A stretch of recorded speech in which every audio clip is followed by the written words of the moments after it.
Did you guys develop a friendship, or was it always a working relationship? I thought he was my friend. You know what I'm saying? That's how I am. Like, and I still admire him. You know what I mean? But a lot of people tell me like that's my problem. A lot of times I'm loyal to shit that like ain't loyal to me. I'm here, so y'all can think I'm a. Man. That ain't fair, nigga. Hey, I'm on EBT, bro. hey, That's why, bro. I just woke up and I thought about something. If this wrote all these songs that he claiming he wrote, why he ain't write no more? Oh wait, this is just one part of my house. It's been years since the internet first caught fire over the tension between Kevin McCall and Chris Brown, two men who once created hits together, shared studio sessions, and even called each other brothers. For the longest time, fans believed that what started as friendship had turned into full-blown beef, fueled by accusations, emotional interviews, and viral posts. But now Kevin McCall has finally spoken out again in a recent interview, and this time he came with peace. No drama, no shade, no bitterness, just truth, reflection, and maturity. He started by clearing the air about his relationship with Chris Brown. "I don't have any problem with Chris," Kevin said calmly. "We just stopped talking. The internet made it look like we fell out, but it wasn't that deep." But a lot of people tell me like that's my problem. A lot of times I'm loyal to shit that like ain't loyal to me. You know, I don't know. Did CB turn on him? Did he turn on CB? No, CB didn't turn on me. It's just we stopped communication. So then once that happened, it was a lot of people playing a game of telephone, and I'm inclined to believe none of it was true because when I look back, Chris was my biggest cheerleader. So how would he flip all of a sudden? But I don't want to get into who said it. It just was people that was very. Was you ever in any of the videos? Like his music video? Yeah, I was in Deuces, Strip, shit like that, and a lot of the mixtape shit. That one line shifted the whole energy. Because if you've been following this story over the years, you know just how messy the internet made it seem. Every post, every emotional clip, every old interview was turned into a headline that painted both men as enemies. But according to Kevin, it was never hate, just distance. He went on to say that back then he was going through a rough time in his life. He admitted that he was angry not necessarily at Chris, but at the difficult season he was in. "I wasn't myself," he confessed. "I was dealing with pain, disappointment, and frustration. I said some things I shouldn't have said, but I was hurt." Hearing him say that hit different, because years ago Kevin McCall was in the spotlight for a completely different reason, an emotional breakdown that had him crying in an interview, saying he felt betrayed and overlooked. He claimed Chris owed him money, that he helped write hits like "Look at Me Now," but never got paid, and that he was struggling to survive while the people he once worked with were living large. But it's like I just been trying to be on some more positive shit because in that time, I didn't think like I do now. I was real angry, but I was more angry at like shit that I went through in college. I didn't feel like I really got to get my shine. So I was really trying to one up everybody in college and all the people I went to school with. Because, you know, I wanted to be a star football player. So I was like, I didn't go to the NFL, so this shit with CB had to work. And then when it didn't work, it was like, then what I was gonna do. At the time, it was hard to watch. Fans saw a man who once had it all, fame, talent, and connections, now broken, emotional, and battling to stay afloat.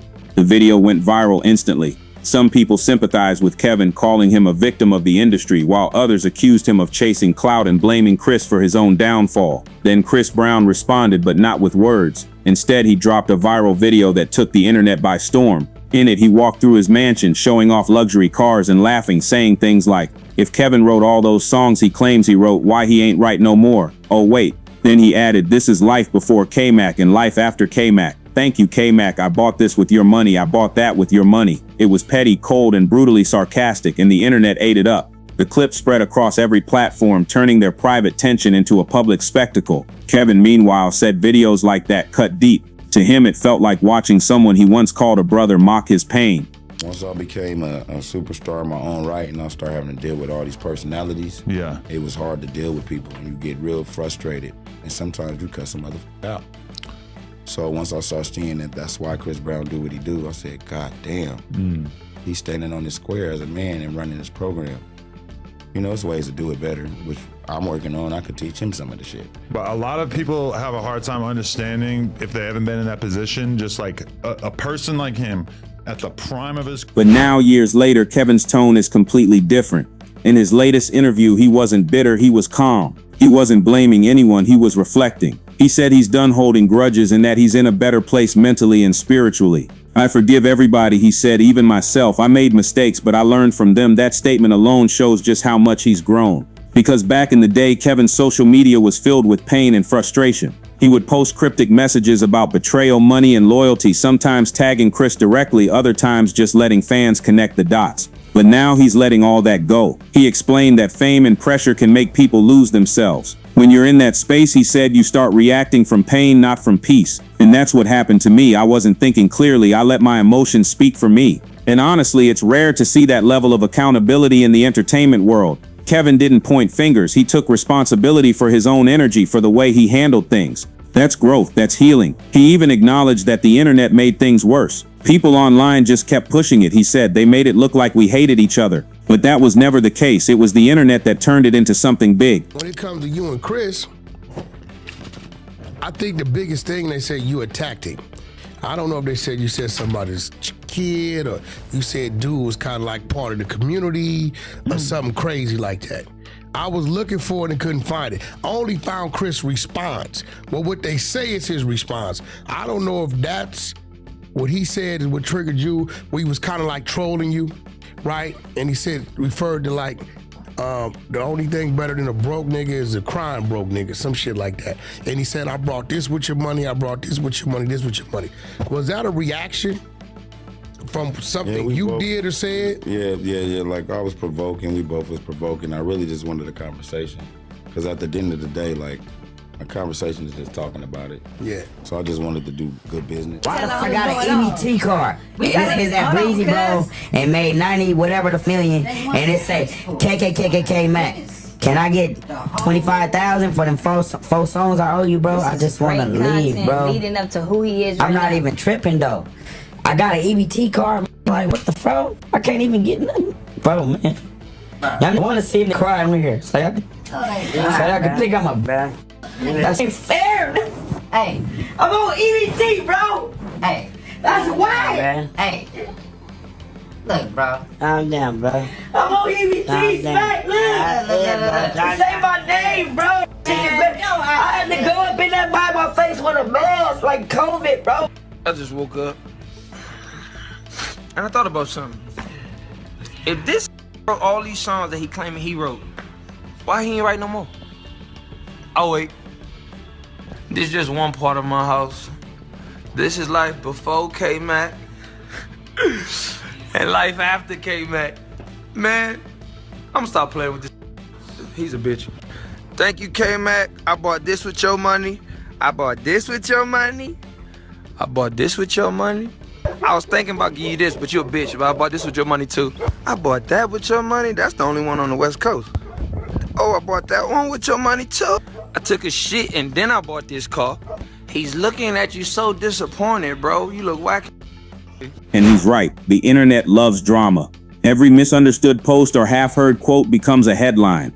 And before you know it, two people who just drifted apart are now labeled as enemies for clicks and views. But one of the most honest parts of Kevin's recent interview was when he admitted how much his own struggles affected him mentally. He said there was a point where he felt completely lost, career fading, finances down, and friendships falling apart. He said, I was angry at life, not just Chris. I was mad at myself for letting things get that bad. That's a deep level of honesty, and fans noticed. Under the clip, the comments were filled with people praising him for finally speaking from a place of peace. One user wrote, it takes a real man to admit his wrongs and move forward. Another said, this is the Kevin McCall we always wanted to hear, calm, reflective, and focused. Some fans even mentioned how nice it would be to see the two reunite one day.